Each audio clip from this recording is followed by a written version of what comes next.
अगर आपके नसों में कमजोरी रहती है या हाथों में कभी कभी सुन्नपन आ जाता है, पैरों सुन्न हो जाते हैं, सोते सोते हाथ पैर सुन्न हो जाते हैं या चीज़ें भूल जाते हैं, आप कई बार अपनी चीज़ें रख कर या वैसे भी कुछ कुछ चीज़ें भूलने लगे हैं, या आपके अंदर खून की कमी होने लगी है, एनीमिया की प्रॉब्लम हो रही है, या बच्चों की ग्रोथ अच्छे से नहीं हो पा रही है, तो ये सब प्रॉब्लम्स आपके अंदर हो सकता है कि विटामिन B12 की कमी के कारण हो।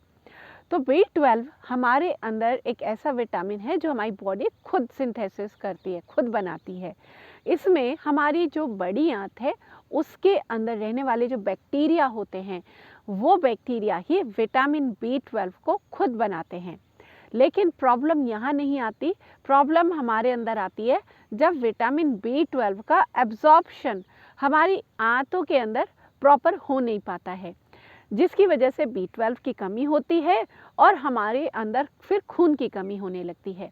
अब जानते ये हैं कि इसका एब्जॉर्प्शन क्यों नहीं होता प्रॉपर।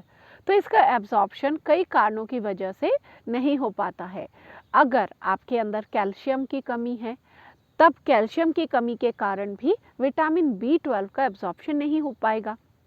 यानी कि कैल्शियम, जिन लोगों के अंदर कैल्शियम की डेफिशिएंसी होती है, तो बहुत ज़्यादा चांसेस होते हैं कि उनके अंदर B12 की भी कमी होने लगे।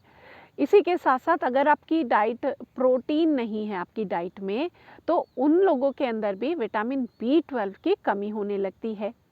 या फिर अगर आपकी इंटेस्टाइन गंदी रहती हैं, आपको कब्ज़ रहती है, तो हमारी आंत की दीवारें ही उसे एब्जॉर्ब करने का काम करती हैं, तो उस कंडीशन में भी आपका एब्जॉर्प्शन नहीं हो पाएगा प्रॉपर। तो आपको करना क्या है?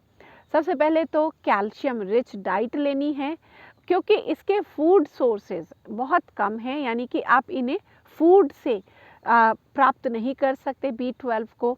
या तो अगर आप नॉन वेजिटेरियन हैं तो फिर भी कुछ सोर्सेज हैं जिनके द्वारा आप इनकी पूर्ति कर सकते हैं। लेकिन अगर आप वेजिटेरियन हैं तो B12 के बहुत ही कम लिमिटेड सोर्सेज हैं या ना के बराबर हैं। तो आपके इसकी पूर्ति के लिए कैल्शियम की पूर्ति करनी होगी। अगर आपके शरीर में कैल्शियम बढ़ेगा तो विटामिन B12 का एब्जॉर्प्शन भी बढ़ेगा। अगर आपके शरीर में प्रोटीन की कमी पूरी होगी तो आपका विटामिन B12 का एब्जॉर्प्शन अपने आप बढ़ने लगेगा। अगर आपके शरीर में कब्ज़ की समस्या दूर होने लगेगी, आपकी आंतें साफ रहने लगेंगी, तो उसके साथ भी विटामिन B12 का एब्जॉर्प्शन अपने आप बढ़ने लगेगा। तो कब्ज़ की समस्या, कॉन्स्टिपेशन की समस्या दूर करने के लिए एक तो आपको फाइबर रिच डाइट लेनी चाहिए। फाइबर ही काम करता है आपकी आंतों की दीवारों को या आंतों को साफ़ करने का।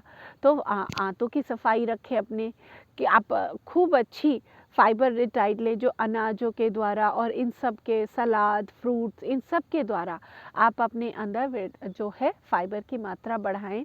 इसी के साथ साथ खूब चलें, जितना ज़्यादा चलेंगे उतनी आपकी आंतों की मसाज होगी, सफाई होगी। योग अभ्यास करें, योग आपको बहुत मदद करता है आपके जो न्यूट्रिएंट्स हैं उनके एब्जॉर्प्शन को बढ़ाने में, आपके आंतों की सफाई करने में।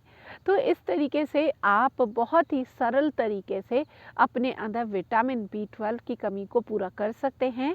तो अपने अपने जो पोषक तत्व हैं उनको पूरा करें और एक अच्छा स्वास्थ्य पाने के लिए काम करते रहें और हमारे चैनल के साथ जुड़े रहें। Thank you.